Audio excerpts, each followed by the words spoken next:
Well, welcome to the Mrs. R Relevant Daily Draft Podcast. I'm joined today with Dale, David, and William, and Owen will be here shortly. Owen is in a beer hockey league, and there was a fight in the hockey game, so Owen is still coming back home from the game. So at least that's the reason that he gave before the podcast. But William, this is your first podcast with Draft Professors, so thank you very much for joining us. Yeah, thank you for having me. I'm excited to do this. Love draft content, love college football, and this is the perfect way to talk about it. Absolutely. And David, we chat often, but it's been a while since I've seen you on a podcast, so it's good to see you. You as well, sir. Thank you again for having me. Awesome. And Dale, Dale called me on a Friday night, and he said he wanted to podcast more with Draft Professors. And this was the idea I came up with. Yeah, so I'm excited. Yeah, I always do the Project Game Day draft guide, and just this is a good way to talk to other guys that love the draft, and get some varying opinions, and that's what it's all about. Yep. And Owen, fresh off, the fight wasn't yours. You said that wasn't you that was in the fight. No, I'm coming from floor hockey, and there was a couple of elbows caught high, so some guys were mad, and it was a close game, so it was some tempers got flared up, and some guys got tossed, so we had to figure out some stuff out for 10, 15 minutes. So I was running a bit late, but I made it just in time. Absolutely. Well, we are going to be covering as many of the Clemson draftable players as the time allows. And William, what's your outlook for the Clemson football team's 2026 season? Well, I am a little biased, being a former player from there, but I think very highly of this team. I think this is a team that can make a deep playoff run. I think this is a team that can win a national championship. They are loaded with draft prospects. I think right now they have anywhere between 4 and 5 guys who can probably go in the first round, maybe even sneak in a 6th. So they are very, very deep school. They're good at retaining talent, keeping guys. So a lot of times. Other schools will have these talented guys, go somewhere else because they want playing time now. So these guys stuck around, and now you have this situation, adding on and pairing with the COVID year. We have a 6-year senior in DeMonte Capehart who battled some injuries last year. Probably would have went to the draft last year had he not gotten hurt towards the end of the season. So I'm thinking this is a very, very talented, very, very veteran roster that can produce a lot of NFL players. And who is the first player that we want to talk about? We want to talk about Capehart first? Well, I think anytime you're talking about the draft, you got to start with the quarterback, right? And that, no other than Cade Klubnik coming out of Texas. He went to the same high school that Drew Brees and Nick Foles went to, so he's got that lineage of talent. Out of Austin, Texas, I think Westlake was his high school. He's been a starter at Clemson since the end of his freshman year. He got thrown in late into the fire in the Orange Bowl. Well, came in and helped out win an ACC championship, played in the Orange Bowl, had to cut his teeth against Tennessee. Then you go into the next year, struggled a little bit, and then you take a big leap forward this year. You get some good talented receivers and Antonio Williams, TJ Moore, and Bryant Wesco, and adding some other talent around him. And he took a big step forward, throwing 36 touchdown passes, running for 7. Running for over 400 yards, passing for over 4,000 or almost 4,000 yards. So just a phenomenal football player who's improved every single year. Has the arm talent. I mean, when you get to the draft, I mean, who are the guys that go the furthest? It's usually the guys who have freaky athletic tendencies or they have a cannon of an arm. With Cade Klubnik, you got a guy who can run and outrun a lot of guys, and he can throw the ball deep. I mean, he doesn't have. He's not Cardell Jones. He's not Cam Ward, right? He's not going to be a guy who can throw it 70 yards, but he can throw it 60, 65 and get that done. So Cade Klubnik is I think almost guaranteed to be a first-round pick, barring anything bad happening this year, injuries, or if he just lays an egg and doesn't have a good year, especially with the talent around him. So Cade Klubnik. I mean, what are y'all's thoughts on Cade Klubnik? Yeah, I'll go first. And I thought he really came on even toward the end of the year, when they played SMU and then in the playoffs as well against Texas. Quick release, good mobility. His ability to throw on the run, that's I agree with you that he's got more than an adequate arm. It's maybe not the strongest when you compare it to like a Drew Aller that'll probably be in this upcoming class, but at the same point in time, he's much more accurate. When he is throwing on the move, it's much more accurate than what Drew Aller is. So there's a lot of things I like with Klubnik.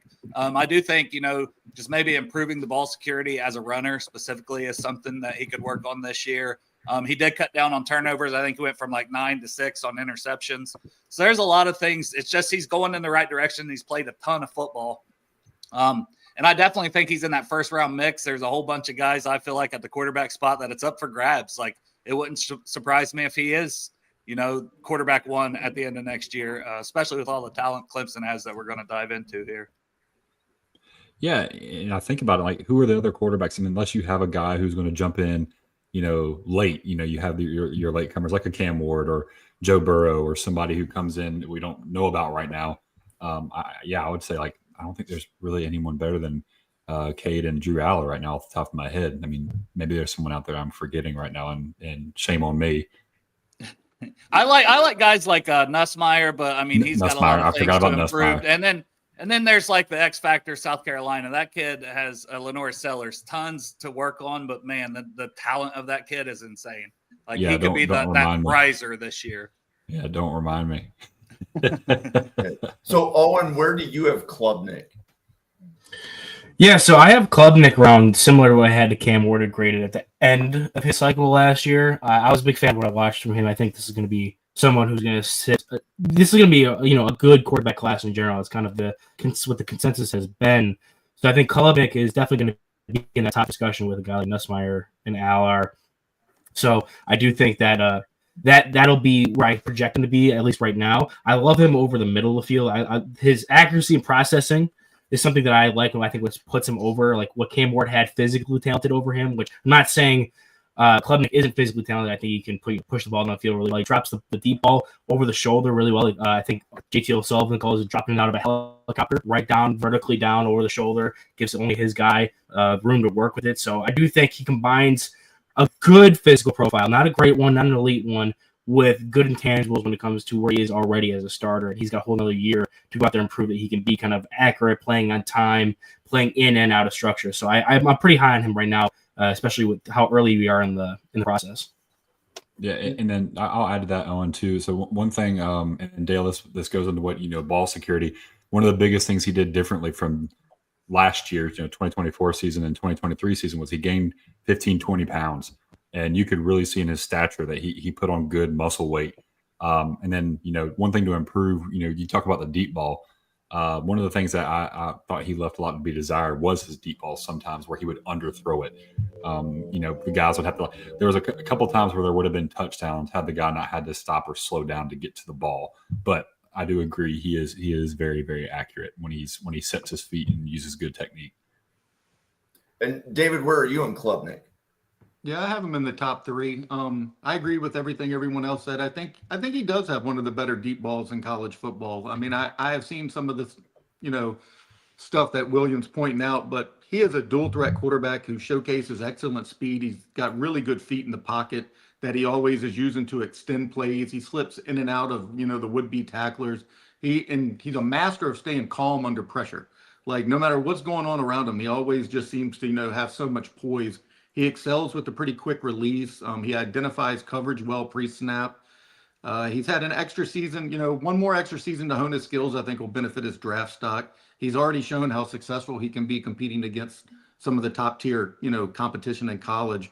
And with almost every quarterback, where and who he is drafted will play a significant role in their development in the NFL. And just to throw a little Eagles stuff in here, an offense like the Eagles that has designed quarterback runs, a mobile, athletic offensive lineman who transition in the pocket, and a scheme with vertical options, spreading out the receivers would be a comfortable landing spot that he would flourish in my opinion.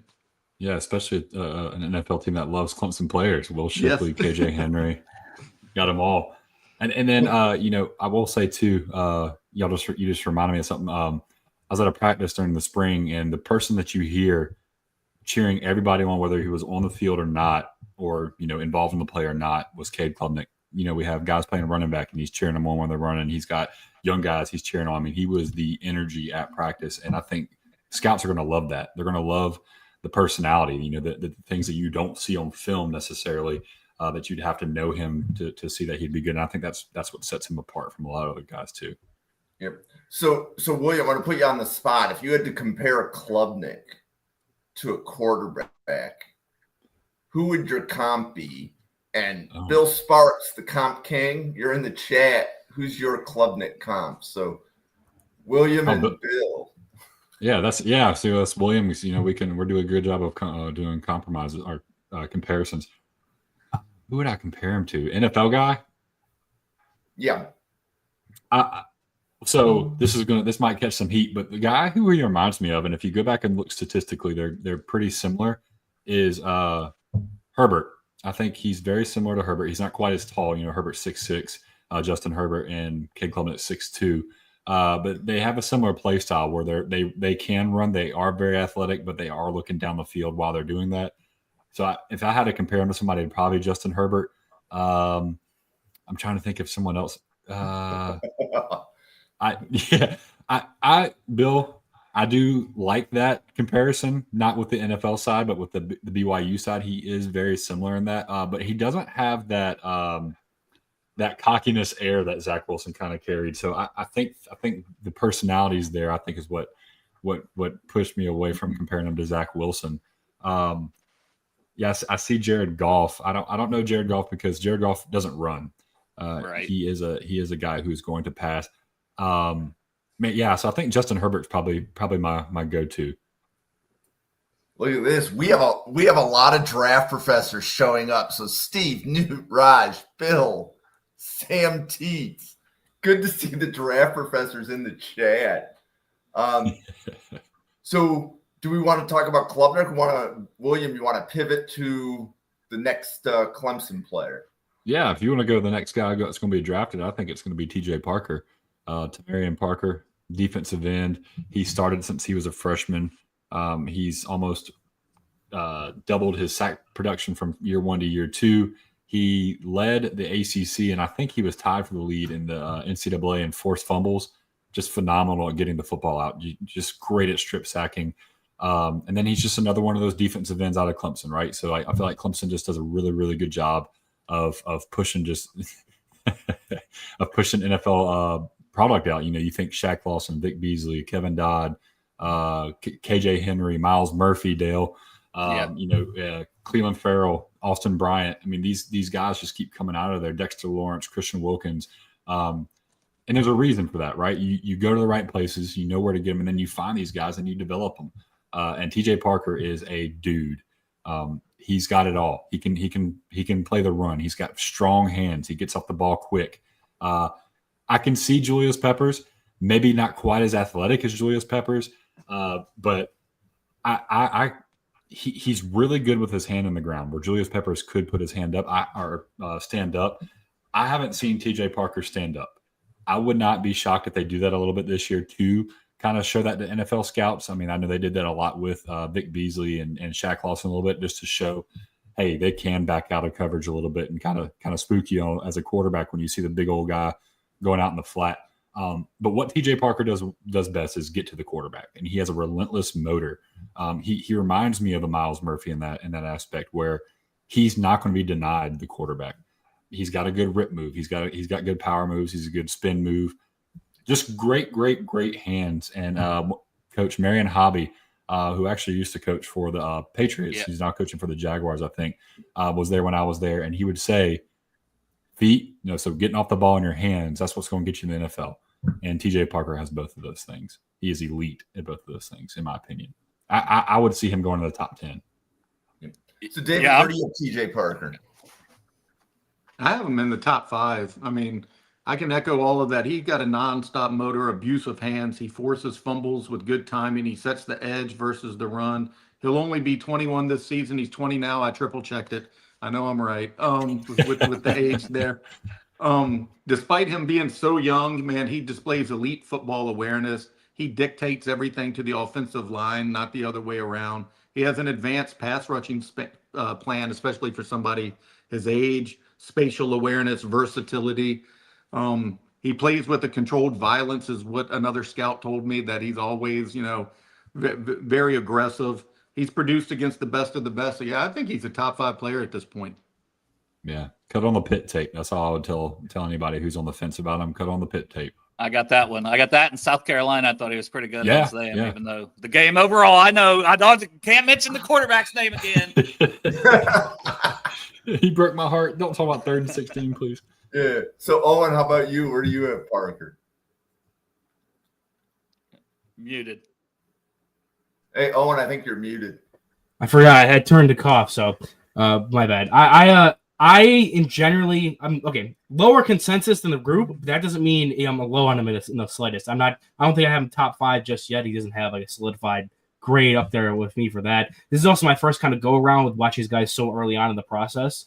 So a lot of this stuff is I'm using my scale that's set up for when I have final grades come in for the draft, and I'm kind of projecting a bit more outside of that. But basically, what all you guys said, I think one thing I'll toss in here that I was super impressed with was, he has long arms and heavy hands. He plays the run well. Something I really loved for a guy who is 6'3", 265.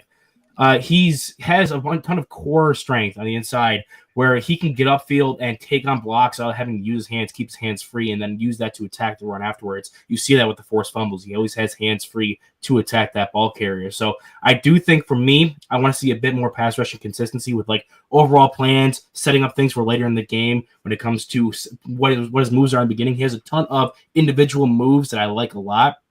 And he has all the athleticism. I like to see him maybe rush a little bit more from the inside, like we were talking about, having him do a little bit of stand-up, because I think he does have that athleticism. He has some surprising bend for a guy who's so thick and sturdy. So I do think he has a bunch of talent, and projecting it forward, if he comes out and he's able to replicate what he did this year and then add some more sack production on top of that, I do think he'll end up in my top 5. But for right now, based on what I have when it comes to athleticism, size, ability to play a run right now at such a young age, and then having those individual pieces that just need to come together, which will come together as he gets coached up, as he gets older, as he gets more playing experience under his belt. I can project him being that high up. Yeah. And Dale, how about you? Yeah, these guys are on it. I mean, 51 pressures, 11 sacks, 6 forced fumbles. The numbers alone were absolutely insane for a kid who's out there at 19/20 years old, last year, where he turned 20. And the violence, you guys all mentioned that a couple times, but like he finishes. So a lot of those forced fumbles are because of how violent he is. When he has a quarterback or a running back or whoever in his sights, he's going to absolutely drill them. 26.2% win rate on true pass sets. So that's an incredible number for a guy that age. Speed to power is something he is phenomenal at. I do agree with Owen, though. I do think he could add more in his pass rush plan and his arsenal. Yeah, I think he had, you see it here and there, but then I think he relies on that athleticism. He relies on that natural talent, and he could hone his game a little more.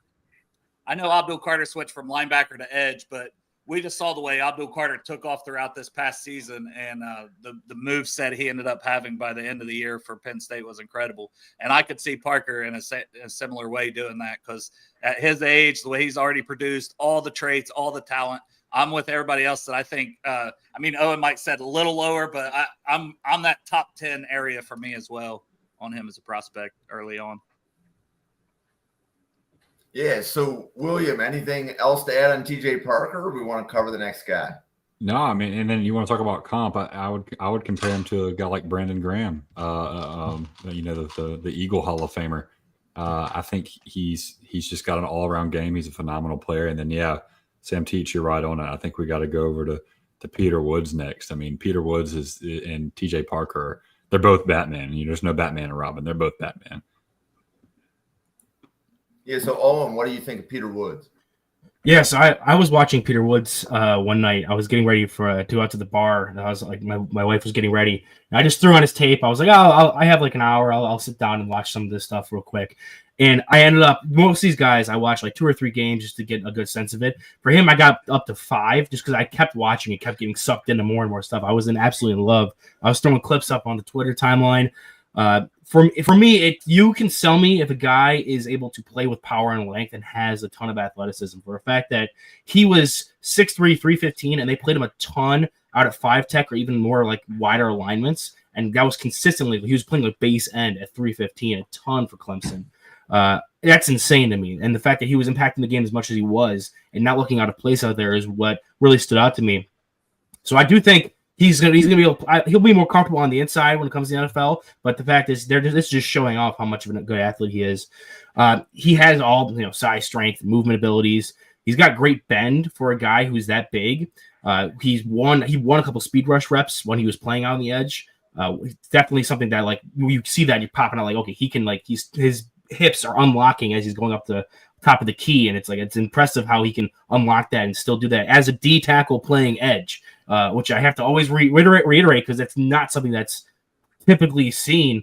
So I do think moving him inside, he'll need a couple more moves when pass rusher wise. He's not going to be able to dominate as he did on the outside with having so much size and overwhelming power against some of these tackles in college football. But for me, it was just the level of instincts and athleticism and use he had while playing out of position. And then when he was playing back in position in some of the snaps he was playing there, when he wasn't dropping into coverage or doing some of the other crazy stuff they had him doing, he still looked comfortable and looked like that was going to be a place that you could project him to. So I have him, of all the players I watched from Clemson, he was my favorite. He was my number one graded player as of right now. I think he has the highest floor with the athleticism, then he also has room to grow as a pass rusher, especially on the interior. Yeah, absolutely. And Clemson last year, their biggest bugaboo was depth at defensive end, which is why they had him out in the 5 technique and sometimes even in the 7. And if you go and you turn on the Georgia game, the game looks like a blowout, but Peter Woods had a phenomenal game. He got a sack in the first half. He did a really good job. But what Georgia figured out was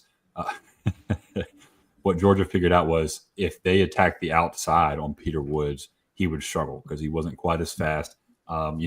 People thought Christian Wilkins-esque because he was playing both inside and outside, but he's not quite as twitchy as as Christian Wilkins was laterally. He's very, very powerful north to south, and that's what I think he does best. He's got extremely strong hands, and he also benefits from having DeMonte Capehart next to him, TJ Parker on the other side of him. So you really can't double team him, and if you don't double team Peter Woods, he's going to live in the backfield.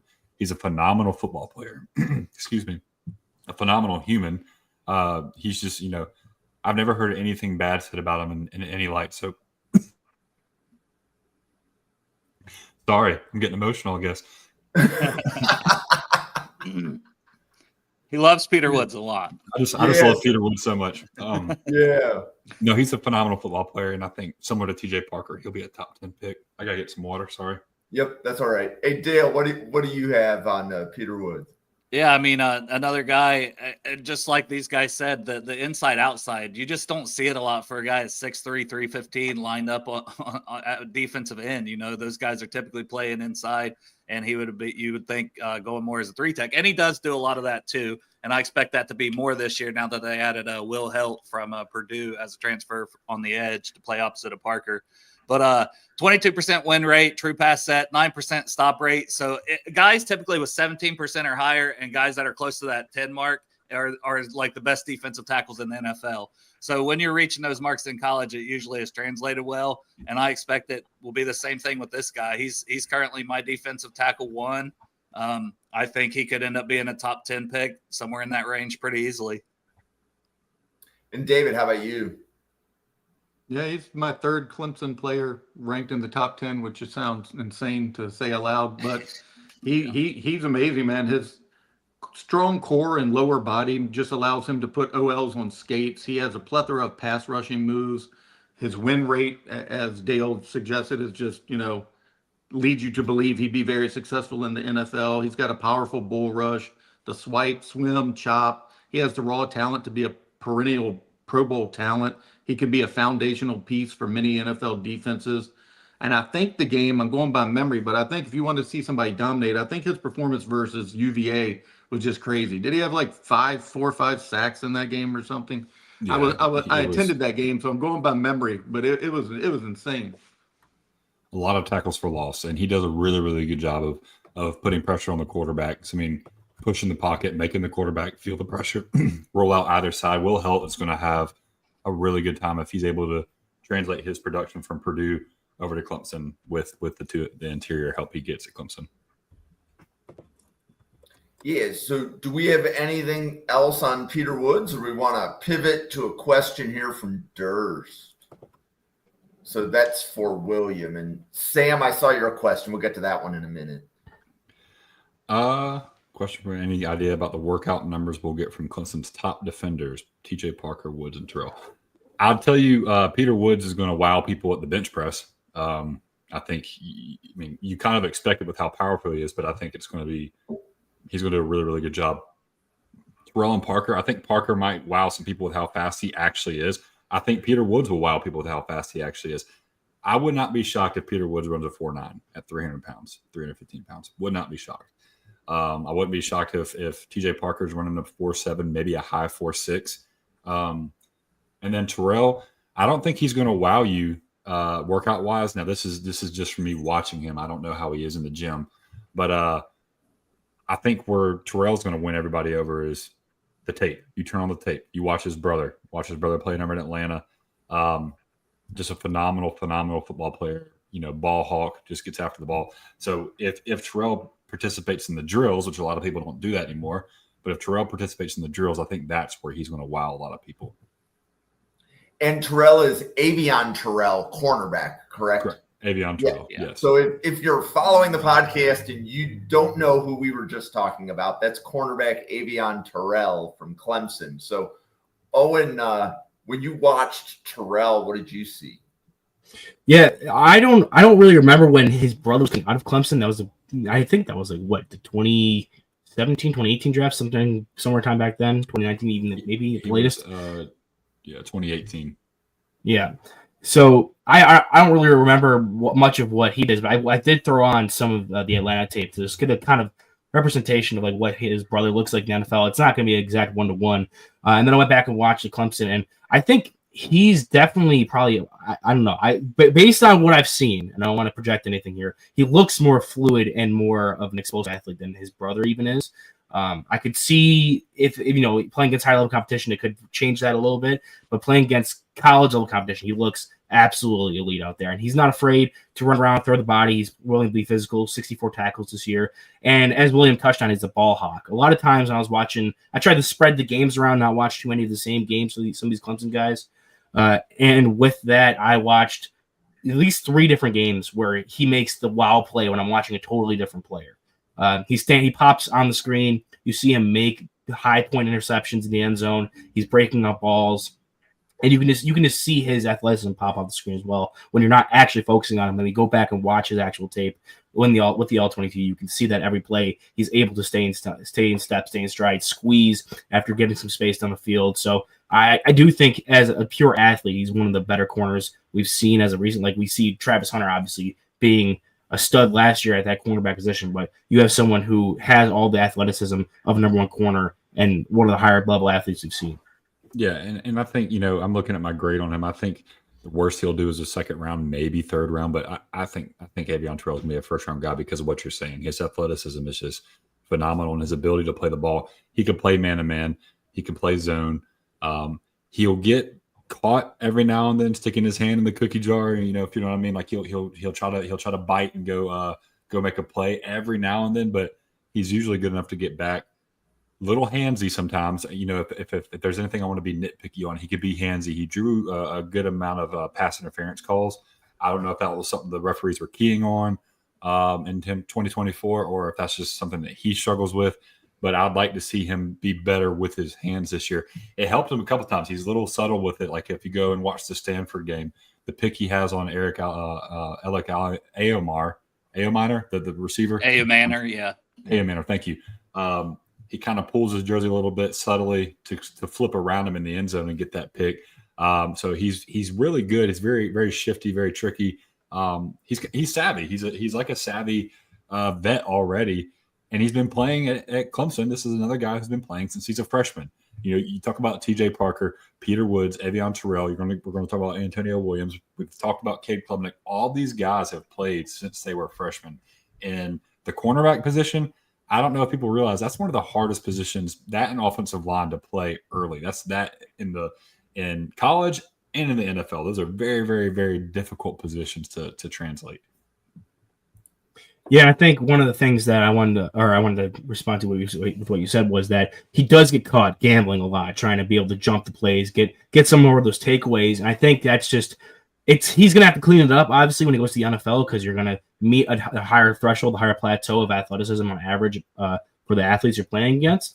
But it also speaks to how much he trusts his athleticism at the current level he's at. He knows that if he tries to take some more aggressive plays, he's going to come up with a couple of picks, but he also knows that if the guy turns it upfield and he gets beat, he has some of the speed and ability to make up that ground, and really has trust and faith in what that his athletic abilities are.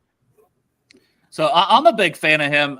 There is the questions being 5'11", 180. You know, he's considered a little undersized, especially if he's going to stick it outside corner. But I just think he's one of the better players. Like, you put on the tape and it speaks for itself with him.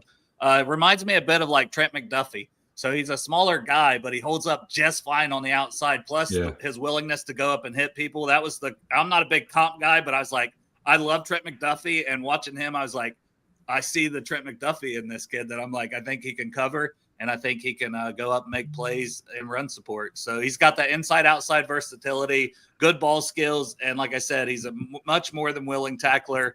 77.7 coverage grade last year, and 90.7 as a run defender per PFF in 2024. So even at that 180, that shows his willingness to go up and hit somebody, and I love that about him. Yeah, he's more than willing to stick his nose in there and then let people know that he just stuck his nose in there too. He's a talker, so I love that about him. You got to be confident at corner. You got to. It's like being a pilot, right? You just have to have confidence in everything you do. So, David, where do you have Aveion Terrell? I have him around 25. Like, it's another guy who I think is going to go in the first round. The first note I wrote about him last year watching him was his ball tracking ability was similar to that of a wide receiver. I mean, he just goes up there and just grabs it, man.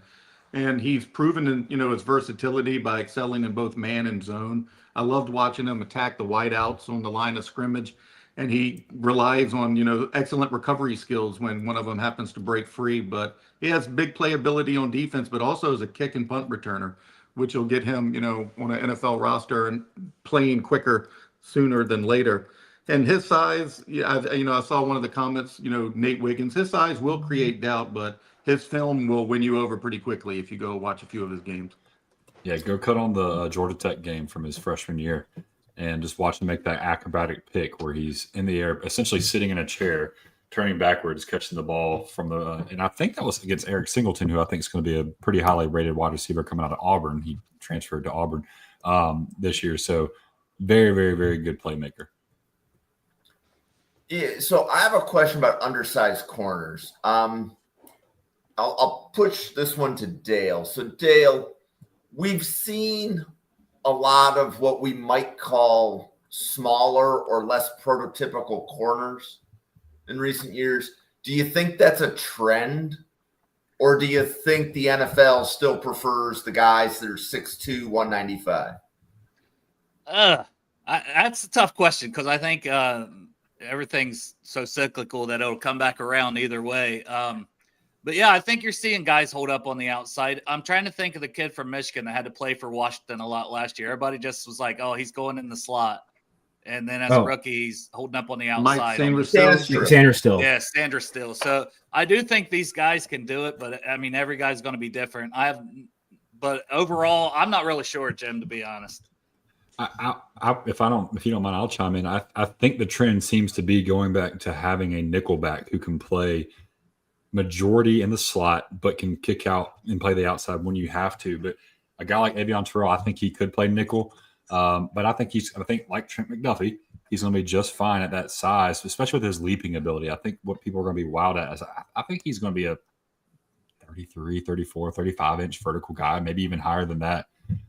So he can really get up, and I think he'll compensate for his size, and especially with his quickness and athleticism, he can stick with a lot of these guys in the league.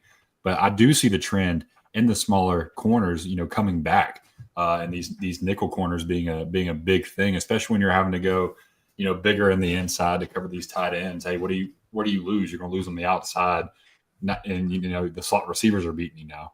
So it's always the cat and mouse game. Who's chasing who? And I think right now they're chasing the RPO game. You gotta have a guy who can play, stick his nose in there, make a tackle, and then get out there and play the flats. Get out there and play, the middle third. And William, if you didn't know, Sam Teets, he is he is a draft professor, but he's also a huge Clemson fan. Oh, awesome. That means he's a great guy. He must be Yeah. the Yeah. best draft professor. Yeah. Yeah. So we have one more likely, or one more, I should say, possible first-round pick on Clemson. That's Antonio Williams. So, William, what do you have on Antonio Williams? Yeah, and I have him and DeMonte Capehart as potential first rounders, but I can see both of them slipping out. Antonio Williams, what he's going to do best, he's not the fastest, he's not the quickest. He's got great hands, and he knows how to use his body. He knows where to put his body in his routes. He's a very, very savvy route winner, and he attacks the ball. He does not do hand catches. He plucks the ball there. He does a really, really good job of that. Struggles a little bit with injuries. He got hurt a little bit in his freshman year, missed essentially his entire sophomore season with a foot injury. Comes back in his junior year and has a very, very productive season. Him and Cade Klubnik had a lot of good rhythm going together, and I think he could slip into that first round if he has a extremely productive year and if he runs well at the combine. I really see him being a second and third round guy. Y'all might see that differently. He's also willing to block. I mean, and you don't see that a lot with guys, but Clemson prides itself in having receivers that blocks. I remember Sharon Peak, if there's any Jets guys here, he was the guy that played in the years I was there, and he got drafted. A scout told us that told Clemson that he was going to get drafted because of his ability to block and his willingness to block. And he had a pretty good NFL career. I think he played 6 or 7 years. You think about Adam Humphries, same exact class, and dude just like to block. He could get out there and block and go hit somebody in the mouth. So you get an Antonio Williams who's willing to do those things and do them the right way. You know, you like those culture guys. There's a reason, like, you know, the Eagles jump on these Georgia guys, jump on these Clemson guys. The Bengals are doing something similar. They go and get T. Higgins. They go and get Miles Murphy. They go and get Barrett Carter, who's an extremely, extremely culture building guy. You know, you think about the Bills and when Rex Ryan was there, you know, going to get Shaq Lawson, getting Sammy Watkins, getting C.J. Spiller, getting these guys who come from a good culture. That's what Antonio Williams is going to bring to your locker room, and I think that could get him into the late first round. You think the Chiefs would be a great landing spot for someone like him, someone who's willing to pay a little bit extra for a receiver who just does everything the right way. But I think he might end up being a second round guy. So, Dale, I know that you covered Antonio Williams when you podcasted your board. So where do you have Williams?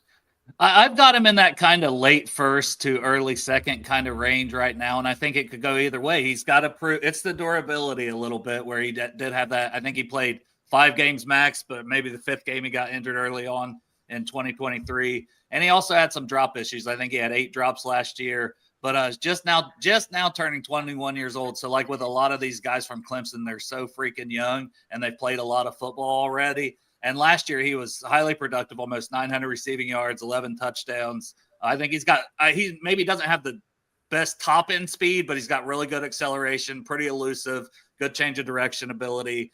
I just think there's a lot to like with him, and he isn't afraid to go up and get the ball, even though he's only 5'11", 195 that he's listed at.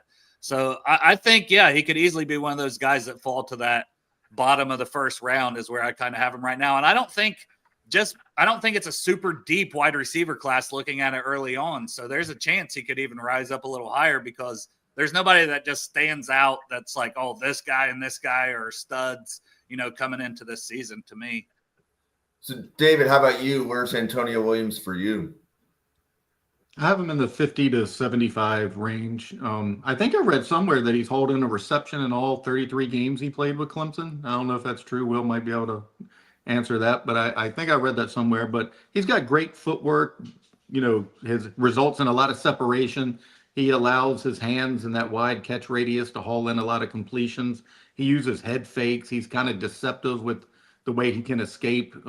He gets off the line and releases well. His route running and contested catch ability is, to me, a very intriguing option. I agree with what Dale said. There's not a lot of competition that I've seen thus far in this draft. So he has the opportunity, if he, you know, excels this season, he could really, you know, hone his craft a little bit more and really make a lot of money for himself by moving up in this NFL draft.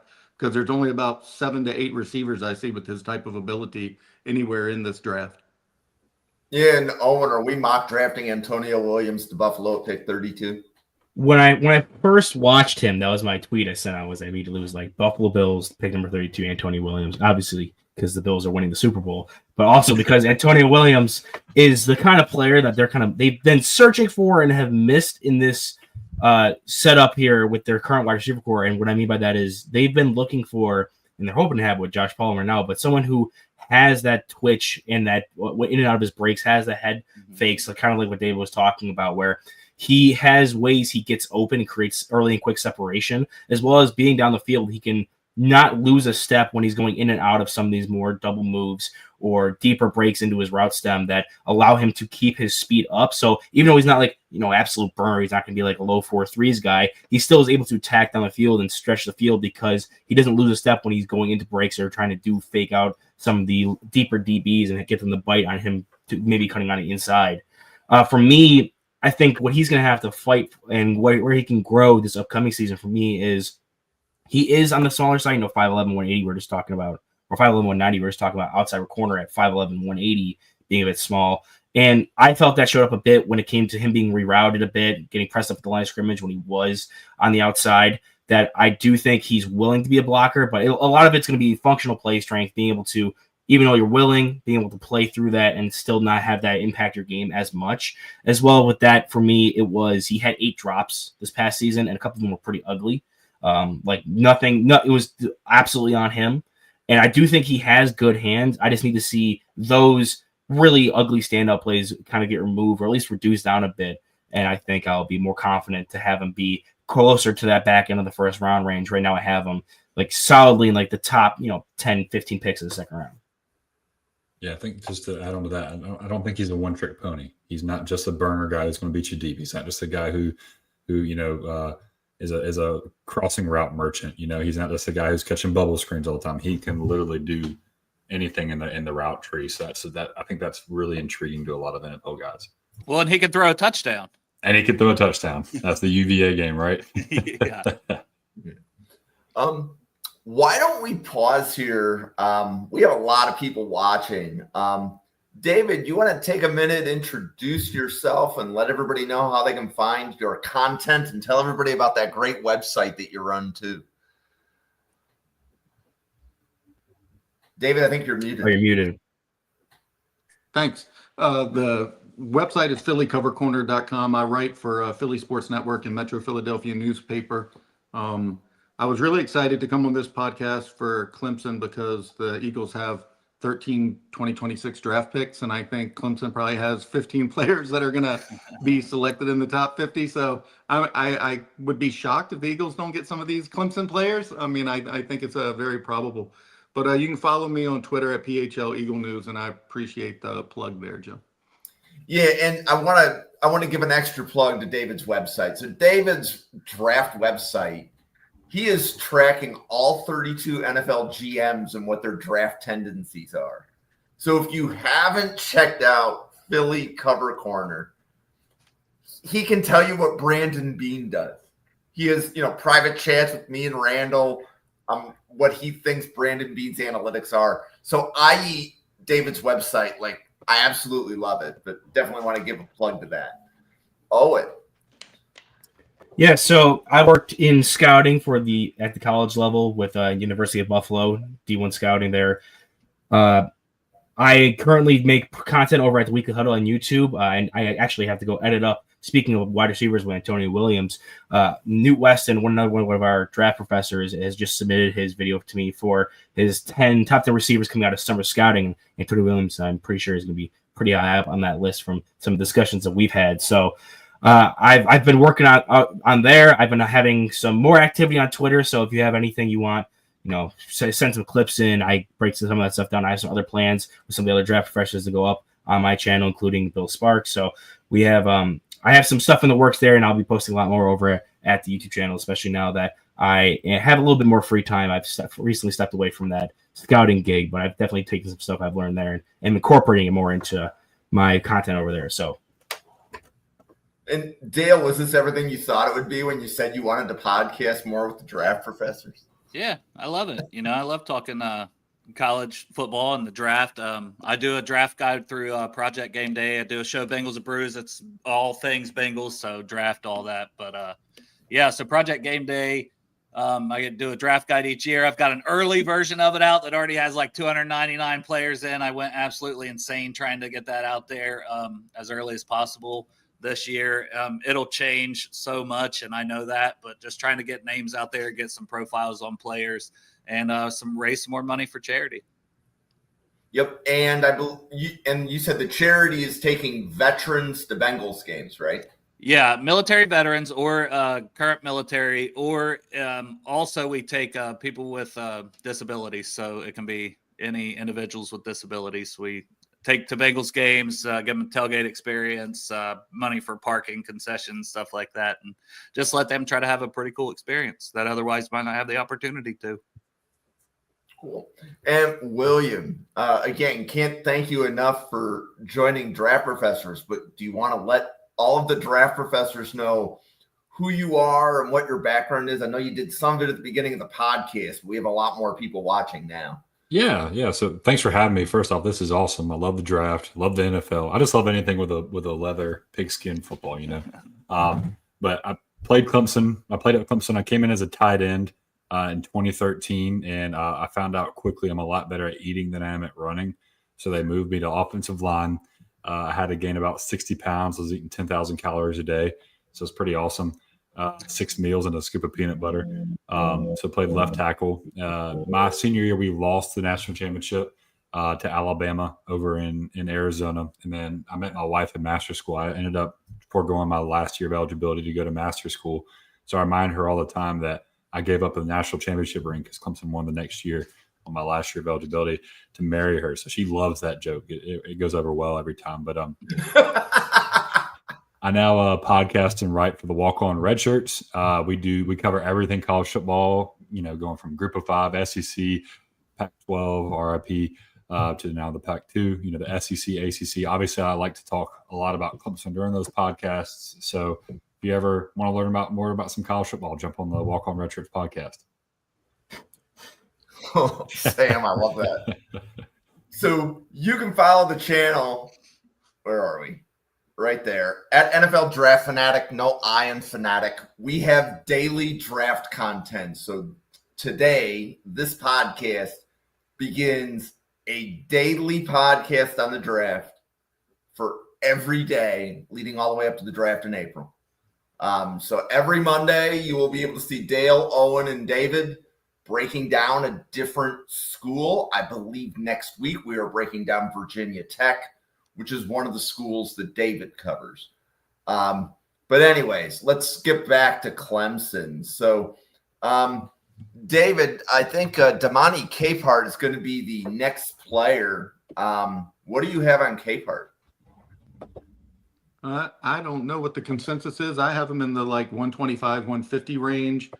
His potential is off the charts, in my opinion. He shows consistency at maintaining leverage. And if he shows that this season, I think he's going to really rise up draft boards. He has the tools to succeed. He's athletic.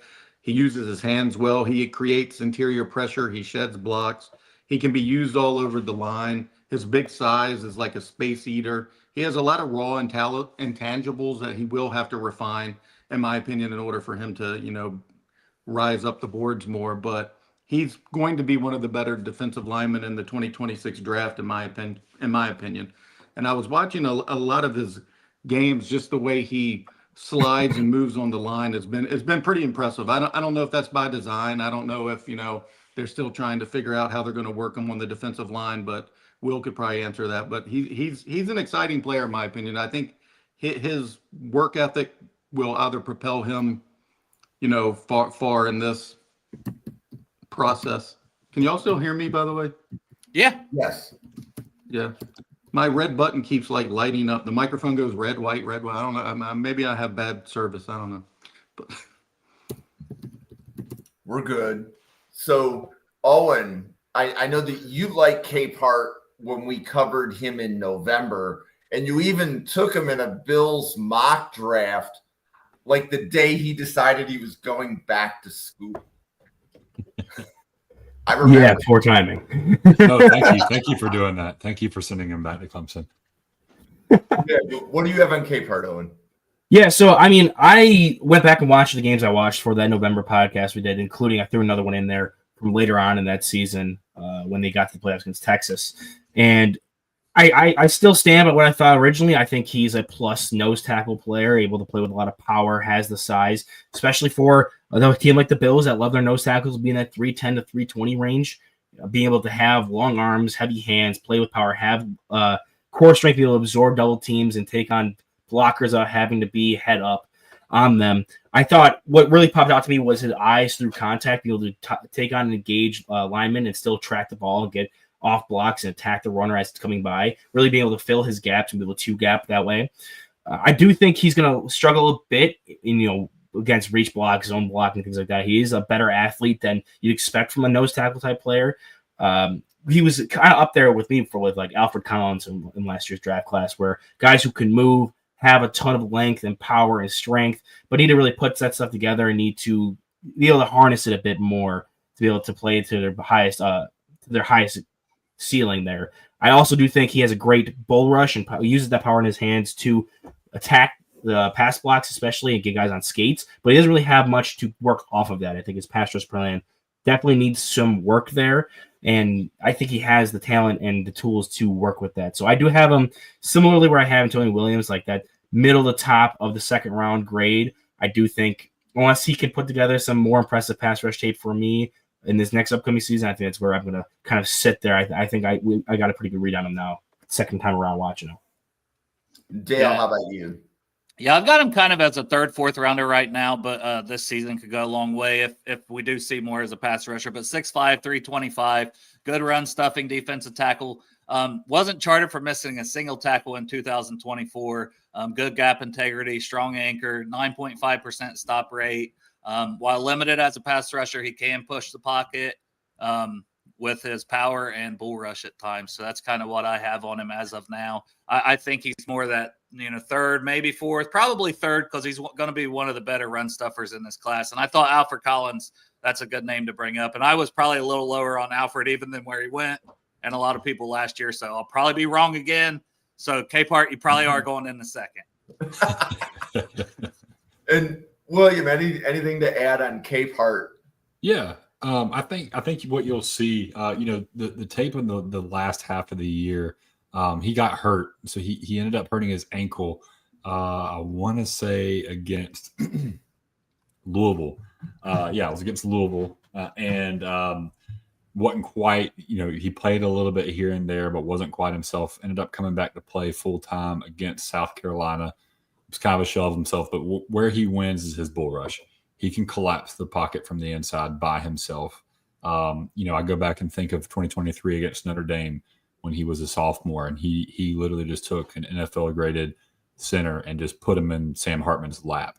You go into the UNC game the following year, and he's doing the same thing to Drake May. He's just able to really just bully other grown men his size, and that power is what's going to be. If he can hone that power in a pass rush more consistently, like you're saying, I think he could really make a lot of money.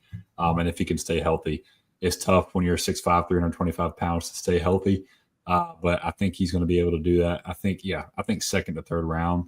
Third round is probably where I feel most comfortable having him. I mean, when you get in those later rounds, people are willing to take a flyer on a guy that's big, who's that athletic and that strong. I mean, it's like you can stop the run. He's a goal line guy. He's a push stopper, right? Yeah, there you go. And one of the things I'd like to point out to everybody listening, I know we have a lot of draft professors who probably have heard me say this a lot, but one of the things that always fascinates me is, let's say, any player where there's a variation in the grade, and we've definitely covered 2 or 3 here between Williams and Capehart, where the grades vary. And at this time of year, I think that happens a lot, right? We have a preliminary evaluation. We're trying to make sure that we know who the players are in the draft class, but there's still a full season, 14 or 15 games of college football that are still going to be played that are going to modify somebody's evaluation. Sure. That being said, David, do you want to cover, let's say, the next 4 or 5 players? Because we're running out of time for the podcast, but there's a lot more players on Clemson that are probably going to be drafted. So you want to talk about 3 or 4 that you have real quick, David? I have Wade a little higher than I had Capehart. Like if I was going down the way I had him ranked, I think he's the linebacker. I think he's one of the more intriguing players on the Tigers this season. And I know he's got a big variable, of where people have him, but he can play any of the linebacker positions. He's a converted safety. He displays excellent speed, hands, high football IQ. He reads defenses very well. He can create turnovers. He's one of the more vocal team leaders from what I've been told from going down there. He takes pride in setting the defensive fronts. And I think he's a guy that could really skyrocket up draft boards this year. So I like him a lot. I like Khalil Barnes. I think he's in the top 150 on my board. He has a lot of swag. I know we mentioned that about another player earlier, but he's an uber physical safety. He's always looking for that knockout blow on any receiver brave enough to come over the middle. If he improves his tackling techniques, I think he'll, improve his draft stock with that. And then I think one of the last guys I had like in the top 175 on my list was Tristan Leigh. He has the size that a lot of NFL, teams are looking for. He's athletic. He has the frame that he can add, a little more bulk and strength to.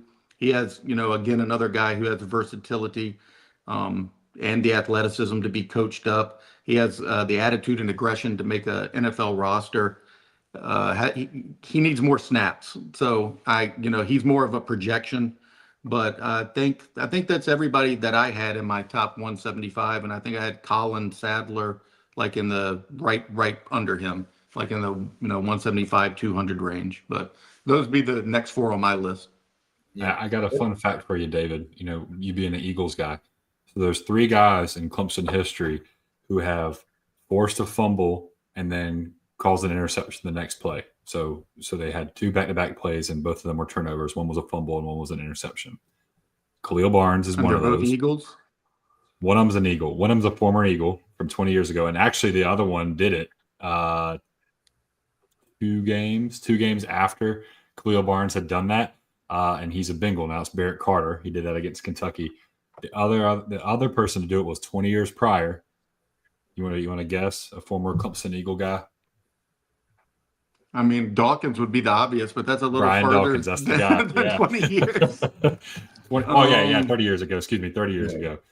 It's almost a necessity that whenever David podcasts that Brian Dawkins' name comes up. Well, perfect. Yeah, I'm glad I got to bring him up for you. It happens every time. He set that one up. His son played there as well, right? What's that? His son played there as well, didn't he? Yeah. With Kayvon. Yeah. Yeah, I thought Brian they were Dawkins roommates Jr. or something during the. Yeah, he was a smaller guy though. He wasn't quite as big as his dad, but he was there.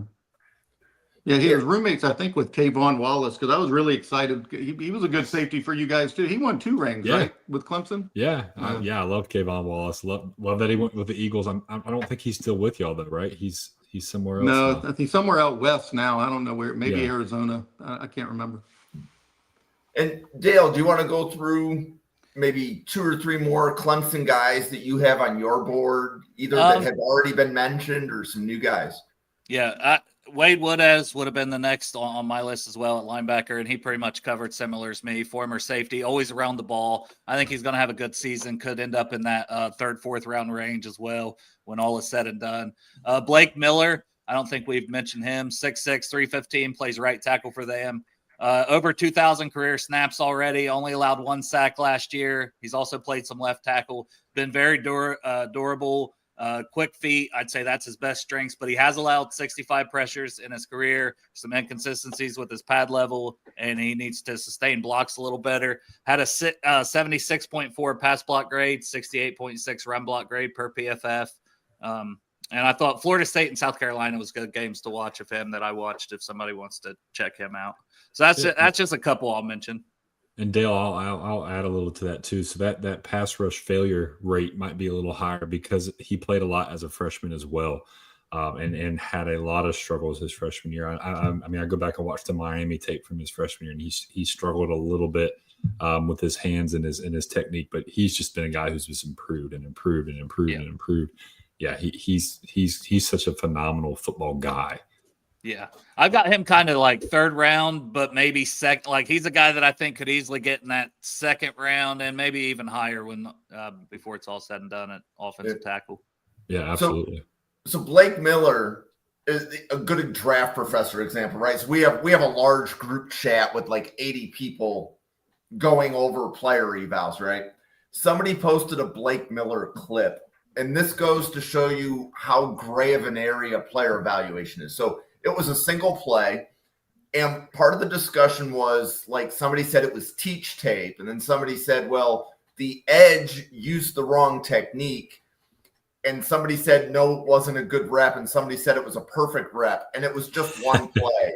And they couldn't even agree if the rep was good or bad for either the edge or Blake Miller. But I do remember that discussion like in October or November of last year. But Owen, is there any other Clemson players that you want to mention? Yeah, real quick on Blake Miller. I do like him as a player a lot, especially I see like a ton of the building blocks with him as an athlete at the size he is. I unfortunately watched one of the him versus Louisville where Ashton Gillotti just fed him his lunch the entire game. So if you want to have a good taste in your mouth, don't watch that one. But everything else he did, specifically the games you mentioned, were really well. Something that stood out to me specifically with the Clemson was how excited their defense made me when it came to schematically, how multiple the fronts are with the players they have. And we talked about already TJ Parker, who is a big edge, who can move inside, outside flexibility, maybe even get some stand-up reps this upcoming season. We talked about Peter Woods playing end for them this year is going to be more natural D tackle, but he's shown to be able to play out in that space. You have some other guys like Cade Denhoff at edge. They just brought in Will Help. And then you have I'm going to struggle with this one. Stephiylan. All right. Stephiylan Green. Some other depth on the D line where they're going to be able to move guys around who are a blend of athlete and size. And then you have that second level with we talked about Wade Woodaz being more of a space player, being able to attack the ball. And somebody that I think is not talked about in the list we watched, but someone who, if they can get their way on the field, is going to fit really well within schematically with that, just how multiple they want to be with that front seven, is Jeremiah Alexander, the linebacker transfer from Michigan.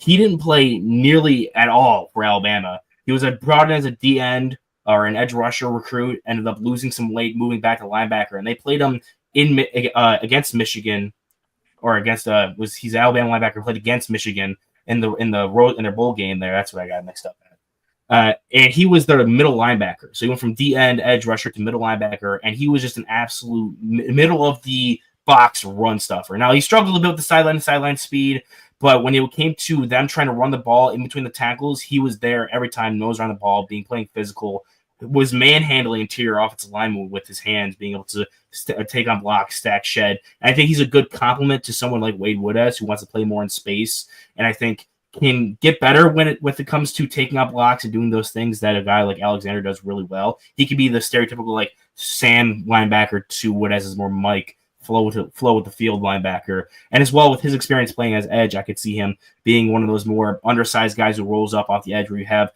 Woods, Parker, and one of the like Capehart or Green as the three down linemen, and you have one of those stand-up edge rushers, whether it be Helt, Alexander, or some of the other guys they have on that roster. So he's a player that really intrigued me as his fit to that scheme, and where he hasn't gotten a ton of opportunity previously, but they brought him in as a transfer, and his skill set just fits so perfectly with what I thought they're going to want to do on defense, and especially in that front seven next year. Yeah, and you added with the versatility and what Jeremiah Alexander brings. Tom Allen is a new defense coordinator at Clemson, and what he loves to do is he likes to have two Swiss Army knife players. One guy that's an edge linebacker hybrid, a la Jeremiah Alexander, and a guy that's a linebacker safety hybrid, which Wade Woodaz maybe. Maybe you bring up, you talk about Khalil Barnes, you talk about the versatility. He plays nickelback and he plays safety. You talk about Wade Woodaz, former safety, plays linebacker. You talk about, Peter Woods playing end. I mean, yeah, there is a lot of versatility on that defense. And then Tom Allen, that's his forte. That's what he loves to do, is have a guy at both levels that can play the linebacker to safety and then linebacker to defensive line. So you're going to see a lot more of that this year, Owen, I think, if you watch the Clemson tape. And then Will Help, I think if he has a great year, I kind of jumped the gun, Jim, I'm sorry. But Will Help, if he comes in and has a great year, I think he could be a guy that goes second, third round, possibly even first, because I went out to practice and I looked at this human being and I'm like, what is this dude being fed? He is 6'6", 265, 270 pounds, and there is not an ounce of fat on him. And he is a phenomenal, phenomenal, phenomenal player that I don't think a lot of the country knows about yet. So I would go ahead and circle some Will Help. Watch him at Purdue. He got after it at Purdue, and he didn't have any help anywhere else on the defensive line. He now has the help of Peter Woods, TJ Parker, and DeMonte Capehart. Nobody's double teaming Will Help, and if anybody's going to be chipping, they're going to be chipping on TJ Parker. So we're going to see what Will Help's made of when he gets the free reign on the right tackle this year. Nice. And William, I was actually about to pivot to you. Like Big Finish, who else from Clemson that is draft eligible hasn't been mentioned yet? Yeah, I'll throw some sneaky guys. So like I said, Will Help. Y'all talked about Blake Miller. Ryan Linthicum, I think, is a guy who could go 4th, 5th, 6th round. He's another guy who's played just a lot of football. I mean, last year was his first year starting, but he beat out Harris Sewell, who's a freaking hoss out of Texas. And Linthicum is he's just a dog. He knows the game very, very well, and that's going to set him apart. When he sits down with the guys in the war room and they go over, hey, tell us about how you point out the mic. Tell us how you would set the offensive line here. Where would you set the pass pro? Why? He's going to just wow people that way. And then he's a physical dude. So I think Linthicum has a chance to have a good year, stack some days, stack some positive things about himself, maybe enter in the 4th, 5th, 6th, possibly 7th round guy. Another one is Tristan Smith. Now, Dabo notoriously does not like to use the transfer portal very well or a lot unless he can get a guy who's going to be there for more than 1 year. So you talk about Will Help, who's a transfer. You talk about Tristan Smith, who's a transfer. Both of those guys are juniors, seniors, but have an additional year of eligibility. However, if Tristan Smith comes in as a wide receiver, he sets apart himself in that Clemson room as a 6'5" guy. They don't have any 6'4+ guys in there, I don't think. I think Wesco's 6'3" or 6'2", and same thing with TJ Moore. So he's the big war daddy that's going to win in the red zone, win the fade routes, win the deep balls, and he's come out and just killed it at spring ball. So there's a lot of hype going around him. And then the last person I'll mention is Jeadyn Lukus. And Jeadyn Lukus was a former 5-star guy coming out of Malden, South Carolina. And injuries have just plagued his career. He's been on and off the field since he was a sophomore, and he just cannot stay healthy. If he can stay healthy, you want to talk about a guy who can tackle. I wouldn't be surprised if he plays a little bit at safety this year, but you want to talk about a guy who can tackle, who's willing to stick his nose in the freaking fan and play football, is Jeadyn Lukus. And maybe that's what causes some of his injuries. I don't know. His shoulder is what's given him a lot of crap, but when he's healthy, he's one of the better corners in that room. And now that he's still there coming back as a senior, and you have an Ashton Hampton, which we're not going to talk about because he's a true sophomore, Avion Terrell, and then you have a guy like Jeadyn Lukus who can be a backup or come in on a dime packages. They have a plethora of defensive backs that I'm feeling pretty confident about. Sorry, I got a little long-winded. Oh, it's all good. It's all good. I think we covered most of the players. Any other players that anybody wants to mention? Trey Williams. Go ahead. I was just going to say, is Trey Williams still there? The defensive He transferred. tackle? He transferred to Michigan. Okay, that'll be a note I have to make because I know he wasn't on our list, but that's somebody I was like, he flashed a couple times when I'm watching all these other guys. I was like, man, okay, this is a guy. I had him like undrafted free agent probably type guy, but so he transferred to Michigan. All right. Yeah, he wants to be the guy, and I mean, great player. I mean, I wish nothing but the best for him. He was behind DeMonte Capehart. DeMonte Capehart comes back. Therefore, it's like, hey, let me go make some hay somewhere else. Got you. Thanks. Yeah, his name got mentioned a little earlier, but Harris Sewell, he ended up, so he was going for the center position. He took some snaps there, and obviously understands the position enough to play. He just got beat out by Linthicum, and now he's projected to be, I think he plays right guard. He played right guard for them last season. He's going to probably be their starting right guard this season. Absolute hog molly. He's ass kicker, people mover, however you want to say it. Just throws dudes around. So I do think he's somebody that if you can, get continued progression from him, he's only a 3-year junior. So he has time. He has snaps at all 3 positions on the interior, but with more starting experience, I do think he can pop, especially with how he wins and how aggressive he does play. So he's somebody that has that game that could pop to some people when they're watching. Okay. Any other players? Okay. Well, this was the first podcast like this that we've done. So I actually think this turned out really well. Like, William, you definitely added some flavor. Like, this is, I absolutely love it. Like, because William, you walked into a room and other than a message or 5 for me on Twitter, you had no idea what you were walking into. Yeah, but he could talk about Clemson anywhere and college football anywhere. Yeah. You can just tell. Exactly. You can just tell. Yeah, exactly. It's either y'all or my wife. So she's very thankful I'm in this room right now. I'm not in there talking to her about the depths of Clemson's roster. Exactly. So we are going to close this down now. But for William, special guest, thank you very much. This was a lot of fun. I learned a lot. I love seeing the back and forth. And like I said, you walk into a room and if you've never, podcasted with Dale or David or Owen, you just don't know what you're walking into. But this is really good because actually I don't think David has podcasted with Dale or Owen yet either. So it's a learning experience as, we just combine different draft professors to put shows together. But that's funny, Owen. I was noticing what you had there in the chat. But anyways, for the 80 podcasters at the Draft Professor, for William, for everybody that's watching from either Clemson or the NFL Draft, thank you very much. And we will see you on a podcast again tomorrow, everybody.